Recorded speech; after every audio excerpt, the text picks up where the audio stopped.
Yo YouTube, it's your bro Yo Elliott here, back in my home once again, and I've been enjoying making these behind the scenes videos for you guys, and I think you've enjoyed it too, specifically because the view counts are high. So we'll make another one here. And today in my kitchen, we're gonna be cooking up some bone broth. And if you followed me on Instagram earlier this year, you noticed that I had already made several batches of this chicken bone broth. Boy, and you can see it's very like thick and liquidy, and there's a lot of gelatin in these. And I had been using them for the most part throughout the spring and early summer. I'd taken a break, but now it's getting a little cool out there. My joints are, I'm wanting to get a little bit stronger too, and you know, there are a myriad of benefits for the digestive health. I can go on and on, but you could also use Google to find out all of the myriad of health benefits associated with using bone broths. But today ain't gonna be much talking, gonna be a lot more action. I want to show you guys how I make bone broth, and in fact, you're gonna be joining me as I make a brand new kind of bone broth.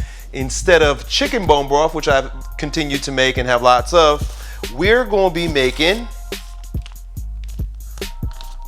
beef bone broth. So we got some meaty beef bones here, some oxtail here, and then we also have a lot of these bones here, boy. And there's a lot of all that cartilage and fat and marrow and collagen and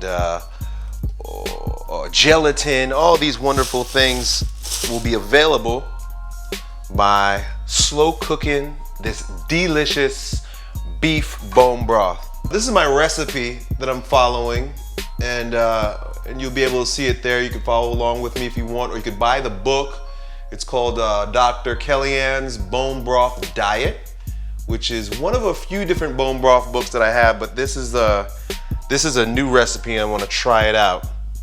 So you're going to follow along with me as we get going. So the very first thing we want to do is place all the bones in a slow cooker or a large stock pot, and that's what we're going to do here. And then we got a couple meaty bones here as well. Now all these bones come from grass-fed organic cows, from a local farm. We're a part of a co-op that allows us to get access to some really high-quality meats, and particularly, you know, the type of things you can't get at the supermarket, like bones and oxtail and things like that. Usually can't get too easily. And then about 3 pounds of oxtail or shank. Let's see that there. Got oxtail, shank, or short ribs. Wow, look at this. Still kind of frozen. I took it out of the freezer today. So there you go. That's a big old, that's an oxtail right there, y'all. What you know about that? Yeah, thank you. Half a cup of apple cider vinegar in here. That's about half a cup right there. Then fill it up with our reverse osmosis water. You guys have watched my YouTube videos where I talk about water quality. I'm kind of a water snob. I'm a food snob. Only like to use the highest quality of things. So this is reverse osmosis water with the remineralizer. And then upstairs I have my Kangen water machine that alkalizes the water. But for this here, we're gonna use this one. Now what we'll need to do is, we'll get it cooking, but because it cooks between 12 and 24 hours, it's really important, that's the key, is the slow cooking in order to pull out all of the wonderful nutrients. And so what we'll do is we'll film as we get this started here, but early tomorrow morning, it'll be a little over 12 hours, we'll come back and we'll then taste it and distribute it through these little things I like to put them in. So we got it here, all filled up. Now right now we're just gonna let this begin to boil. Colleen's gonna be returning from the supermarket with the rest of the ingredients that we're gonna put in there. All right. I want 2 to 3 carrots, 2 to 4 carrots. 2 ribs, 1 rib, 2 rib, roughly chopped. All right, I'm gonna chop these all rough, or rough chop them. Is that rough enough? Just big pieces, that's what it means, right?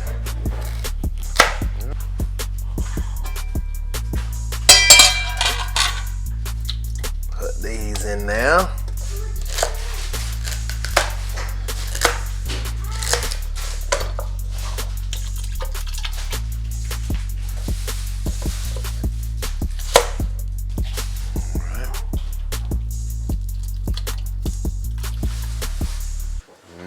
Okay.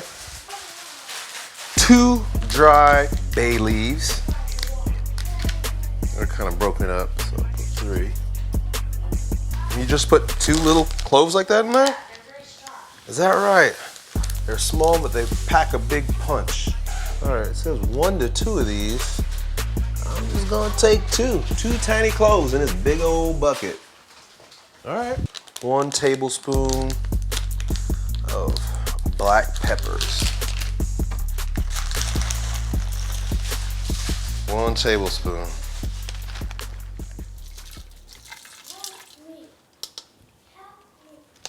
All right.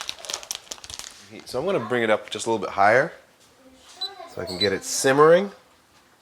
And then once it's simmering, I bring it back down, and then we wait 12 to 24 hours. So I'm going to cover this up, and we'll be back tomorrow morning with the final result. We'll let this cook overnight and fill up some jars, do a taste test, and let y'all know how it goes. See you then. Hey, what's up, guys? We're back, and we're ready to see the final result of the bone broth that we created yesterday. But before we get started with the reveal, I wanted to share this resource with you. In fact, it's the first book that I learned about bone broths in Nourishing Traditions by Sally Fallon. Incredible resource for natural health and nutrition. And in fact, the Kindle book that I referred to yesterday refers to this book. She actually knocked off the recipe from this book. This is a much older book. But anyway, in terms of understanding a lot of the benefits and qualities of bone broths and stocks, I would suggest checking this book out. Now, let's see what we got. All right, so we let this simmer, cook real slow all night last night. Skimming it also too. You take a look there.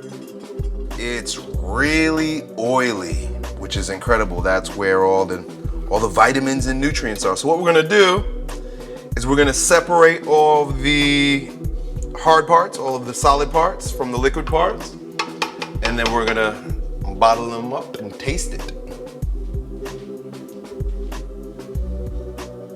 The first thing I'm gonna do, I'm gonna take this strainer, I'm gonna pull out all of the big pieces, the big bones.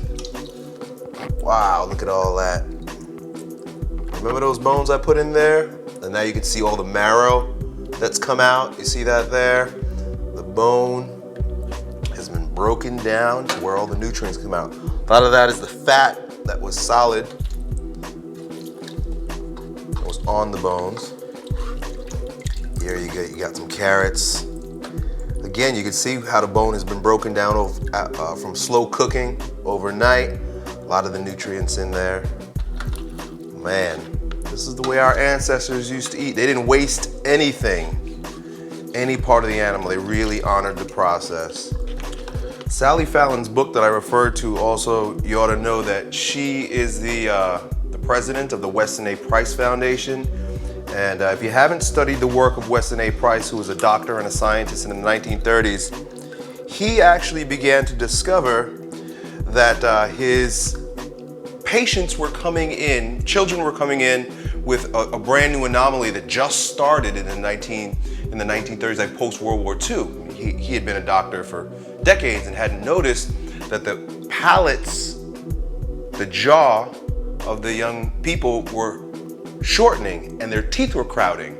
So those of you who've had braces, or most of us know people who have braces, my children wear braces. This was something that was uncommon prior to the industrialization of food. And he attributed it to two factors. Number one, the fact that we're eating way more processed foods. And so we all know that that's, you know, the negative effects of eating the processed foods that came post World War II. But number two, which was much more important and much more part of the reason why we were having these developmental inadequacies, was because of the lack of vitamin A and D and what he called the X factor within our foods. And these nutrients are only found in animals like meat, but most particular, not just the muscle meats, but the organ meats, the bones, a lot of which we can get from making stock like this.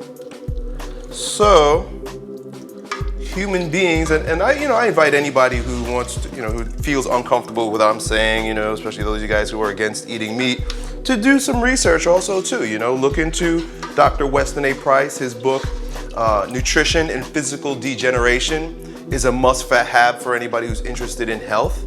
Highly, highly suggest it.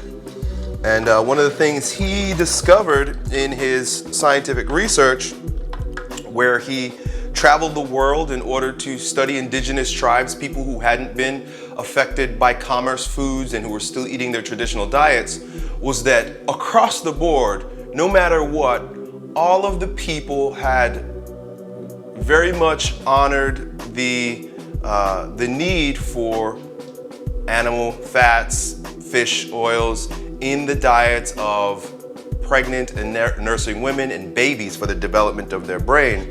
And it goes on and on and on, but I just wanted to throw that out there to you guys so you should know that this is a thoughtful approach to nutrition.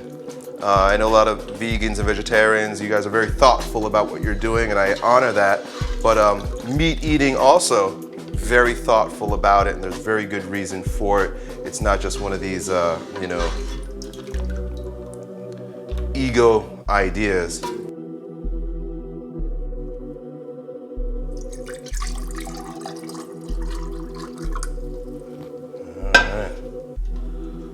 So there you have it. If you look in there, you'll see like the oil. It's like, yeah, look at this from the separation there. Boom. So you've got collagen, you've got gelatin, you've got fat-soluble vitamin A and D, vitamin K, which was what Price called the X factor because he didn't understand it yet. And these are all great things for the brain, the bones, the joints, the digestive system, on and on and on and on. Wow.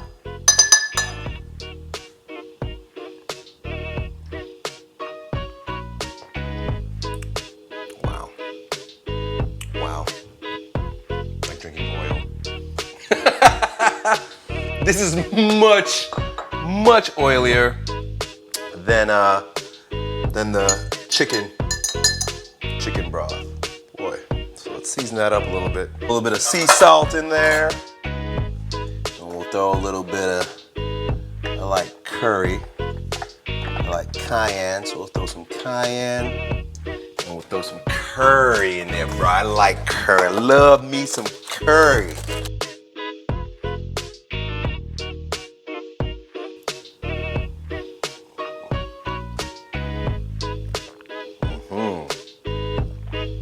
Well, there you have it, folks. I think it needs more salt. Bone broth.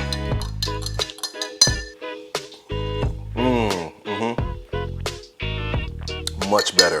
Thank you for joining me in Elliott's Kitchen. Done.